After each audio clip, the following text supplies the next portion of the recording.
Hey guys, it's Brian. We're back here with the Frostbite JL, and today we're going to make the Jeep stop a little better. Let's take a look. Alright guys, so this is what we went with. We went with the Power Stop Extreme. These are going to be their severe duty and tow brake pads. These are going to be the Z36 pads. They're a carbon ceramic pad. They're supposed to be pretty good. I've heard good reviews about them.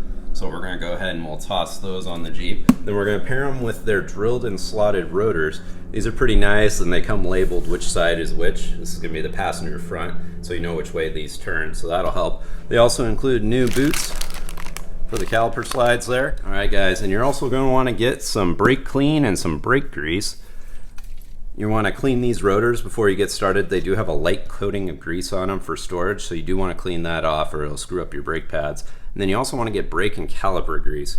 You're going to put these on all the metal contact points, not on the face of the pad, but on the back and then where these metal slides are when they index and the calipers there and stuff, and then also on the brake caliper slides as well, just so we don't get any squeaks. So let's go ahead, we'll tear into this and we'll show you how to do that.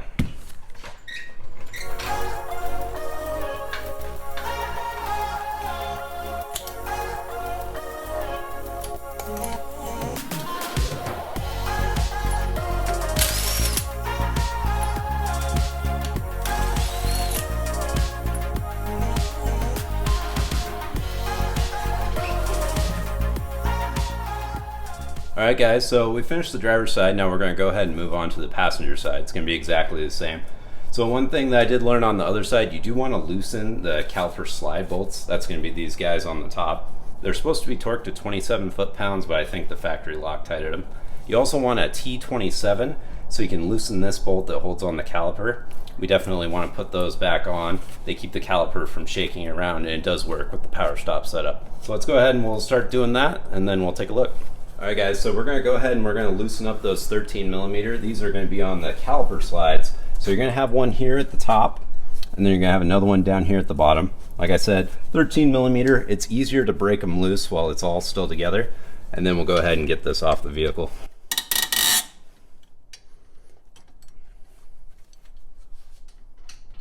There we go. And then we'll go ahead and we'll loosen this guy as well.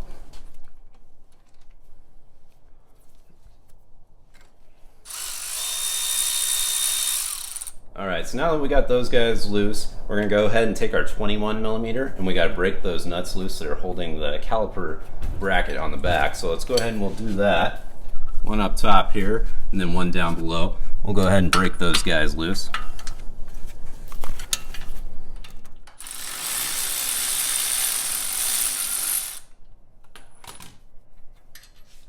Alright, once you get those two bolts out, the 21mm, you can pull the whole caliper off the disc, and you want to make sure you go ahead and rest it on something so you're not stressing these brake lines. Alright, let's go ahead and swap the rotors out.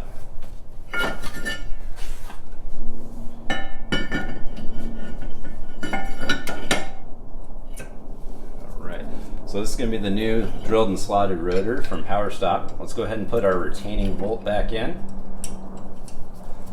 Get that snug down, then we can start on the pads.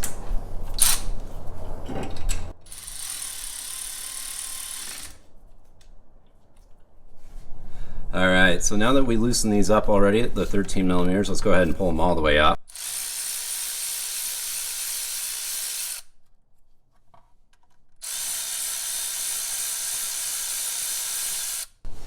That way we can get the pads out in the bracket.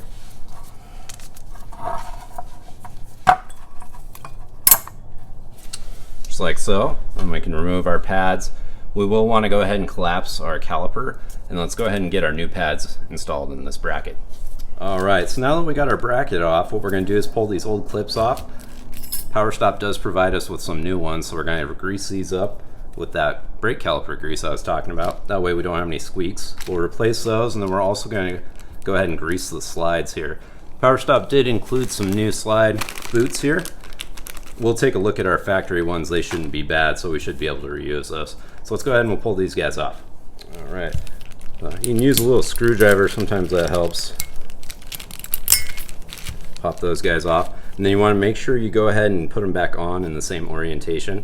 It's going to always be with this little loop section pointing outwards, so on the other side it'll be pointing towards you. So let's go ahead and we'll lube these guys up and we'll get them on.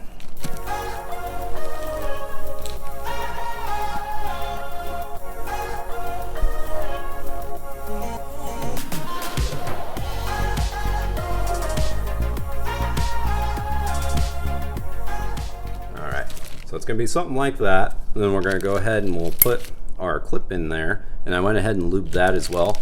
The little ears of the brake pad are going to move in and out of there. We'll lube those as well, but this will help to avoid any squeaks. So we're going to do this 4 times, and then we can go ahead and put our pads in. Alright, so this is what it's going to look like once you get those all lubed up.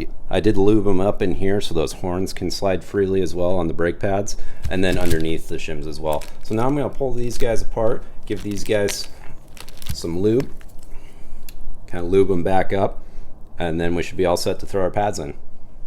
Alright, so once you go ahead and get that lubed up real good, I did go ahead and use their new boots that they provide. You'll just want to pop that guy back in and it'll reset itself there for you. So let's go ahead and we'll do that on the other side and then we'll be ready for those pads. Alright, now we got our lubed up bracket. What we're going to do is come back over here and we're going to bolt it back to the knuckle. It's going to be the 21mm bolts. I went ahead and put a little anti-seize on there just so we don't have any trouble getting those off in the future. Alright, let's get this on here.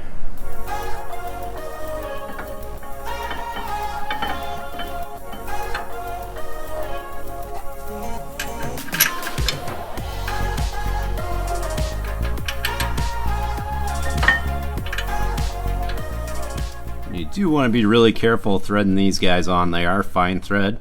I did mess one of these up on the other side and had to get a new bolt back when I did the axle swap. So you just want to make sure these go on nice and good. We are going to torque them to 148 foot-pounds, and then we can go ahead and put the caliper back on. Alright, and then you do want to make sure that you don't get any of this grease on the rotors or the pads. If you do, go ahead and wipe it off. Then we're going to use a little bit of that brake clean to clean it off really good. So let's go ahead and do that.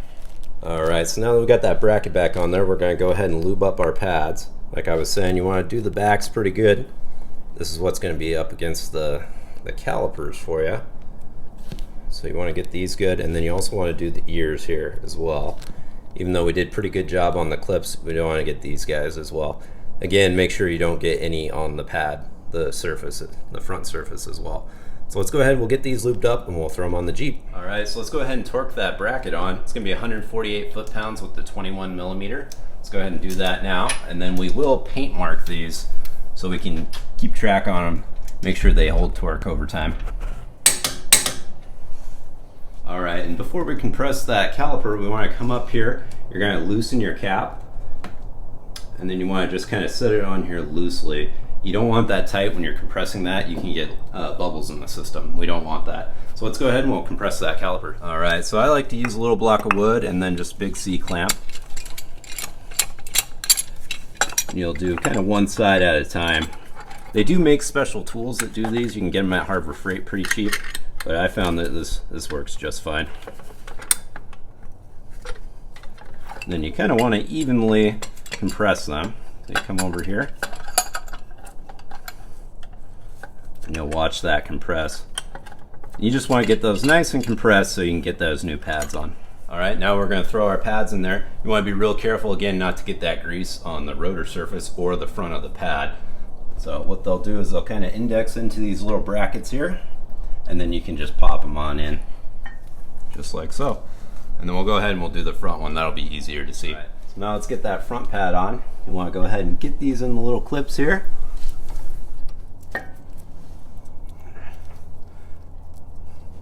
There you go. So once those are in there real good, we can go ahead and put the caliper over the top here. Alright, so now that you have this all together, you can go ahead and take your caliper, and what you want to do is kind of compress the slides in the back here, and then you're going to bring it over the front.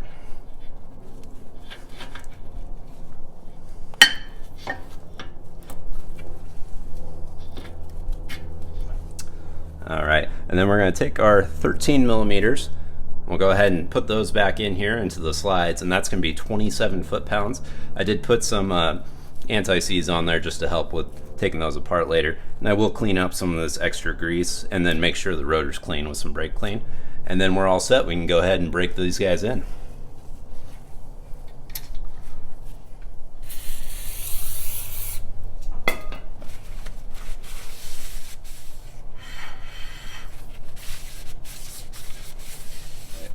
I'm gonna go ahead and paint mark these with the paint pen. That way we can make sure that these all stay torqued over, you know, a few thousand miles. We'll come in here and recheck them.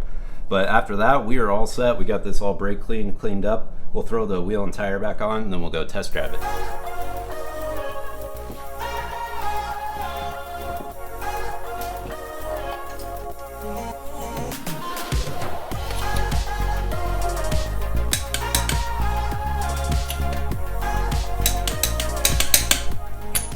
Alright, so after we get those torqued to 130, you want to go ahead and close up your brake master cylinder cap there, your fill valve, and then we'll lower this down and let's go test drive it. Alright, so PowerStop has pretty clear instructions here how to break them in.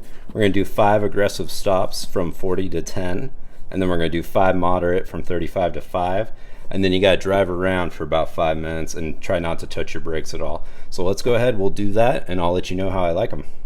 Alright guys, we're all done with the PowerStop brake install. We went and did our break-in period per PowerStop's instructions there for you.